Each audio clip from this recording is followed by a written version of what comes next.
हम भारत और स्पेन की पार्टनरशिप को नई दिशा दे रहे हैं। हम C295 ट्रांसपोर्ट एयरक्राफ्ट के प्रोडक्शन की फैक्ट्री का शुभारंभ कर रहे हैं।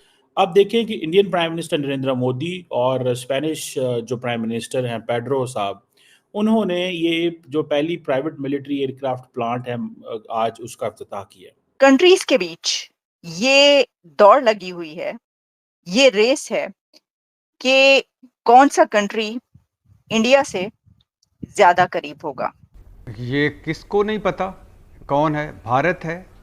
मजे की बात यह है कि अभी जर्मन चांसलर का जहाज जो है वो इंडिया की हवा से फिजाओं से बाहर नहीं निकला, तो स्पेनिश जो है वो इंडिया में आके उतर रहे हैं। इसकी क्या वजह है? हम जैसे भूखे नंगे और 76 सालों बाद अपने आप को खाते इस मुल्क। The size of the fleet of the Indian nuclear ballistic missile submarine, it seems to be bigger than some of the established Western powers like Britain and France. IMF जो शराइत हैं कर्जे के साथ, वो कभी आप पढ़ लें तो आपको ठंड पड़ जाएगी। ये जो स्पेन का दौरा है, स्पेन के प्राइम मिनिस्टर का, इसलिए बहुत सिग्निफिकेंट है क्योंकि ये आफ्टर 18 इयर्स है, 18 साल के बाद।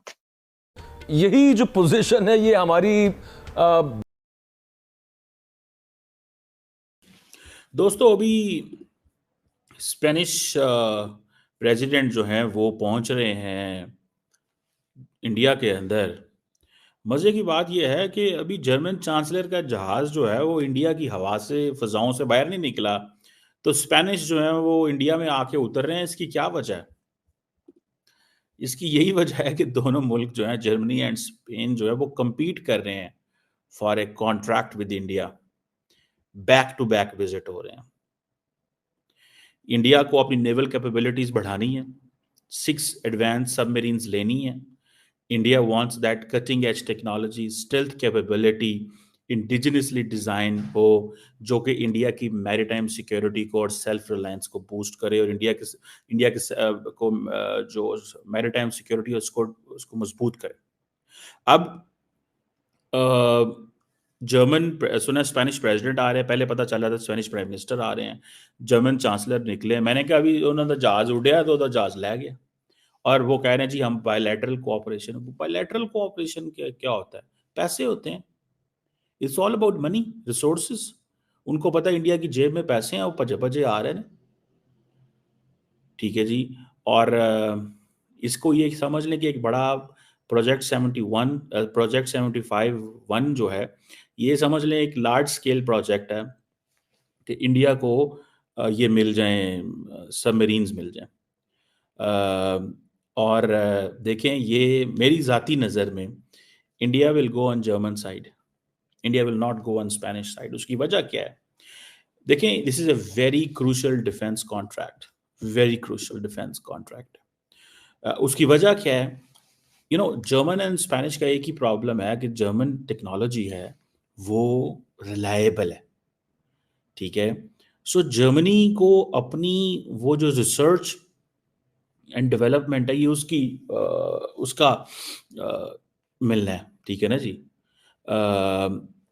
अब देखें ना, डिजिटल कोऑपरेशन भी हो गया, ग्रीन टेक्नोलॉजी भी होगी, रीन्यूएबल भी होगी, सारा कुछ हो गया, बड़ी बातें चलती रही। ठीक है जी।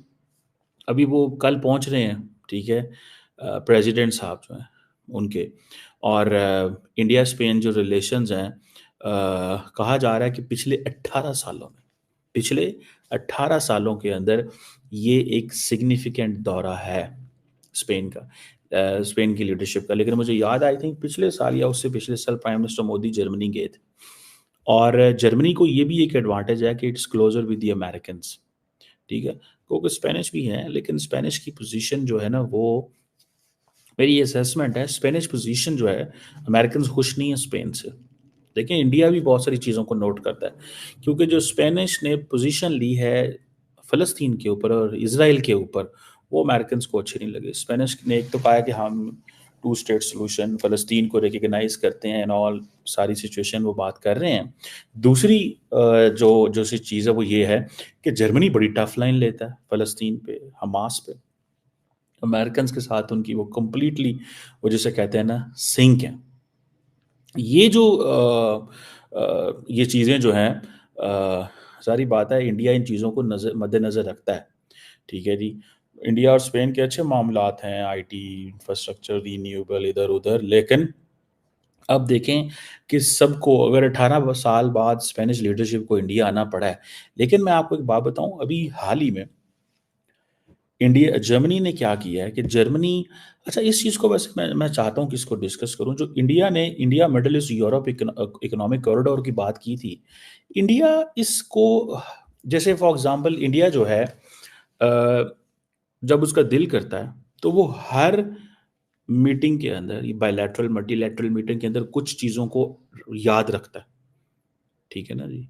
ग्लोबल साउथ को याद रखता है, हमने वैक्सीन दी इसको याद रखता है, लेकिन India largely this India middle east economic Europe जो कॉरिडोर है, इसको उतना याद नहीं रखा। हाँ, कल ये डिस्कस जरूर हुआ है, ठीक है ना जी, वहाँ पे ये चीज़ डिस्कस जरूर हुई है, जब जर्मनी के साथ उन्होंने कहा जी हम सपोर्ट करते हैं, लेकिन या तो इंडिया के पास अभी कोई प्रॉपर ब्लूप्रिंट नहीं है, और India is facing hurdles, India को हर्डल्स नजर आ रहे हैं, या मिडिल ईस्ट वालों को भी अमेरिकन ने आंख मार दिया है कि गो स्लो ऑन दिस।